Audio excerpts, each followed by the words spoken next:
Dave, I've been following the Bills with particular interest. Are they for real, or is this going to kind of go up in smoke at some point? I think, well, with Bills fans, you know, they're looking for something to hang on to so desperately. Having watched football carefully the last few years, I've liked the direction that the Bills have gone, where in the past where they've maybe gotten off to a fast start, it was illusory, that it, you know, really there was no real cause for celebration. Whereas with this team, they have one of the biggest offensive lines. They have aggressive defensive ends. They have good linebacking. They have good secondary. The components that make for a solid team. My point is that there's among, like, you know, localized NFL fan bases, including Steeler fan bases, both in and outside of the country. Sam, sure, Sam's a Steelers fan. Yes. There's this overzealousness to attach one to the fortunes of a team, both good and right. bad, right? And I just think in Buffalo's case, there's almost an air of desperation because the future of the franchise is hanging in the balance.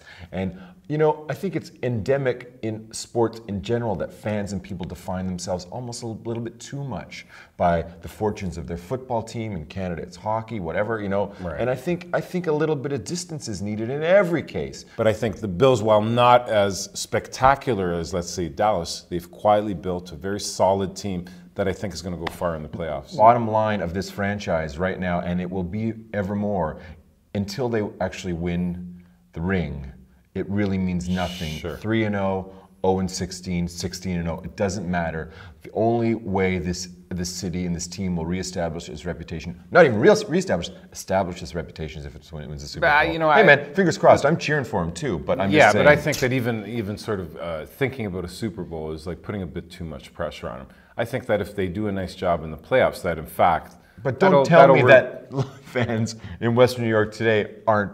The phone lines are jammed with these sure, on delusions. the fan, you could listen to the Buffalo phone line or 550 or whatever right. it is, right? Where the most ridiculous things.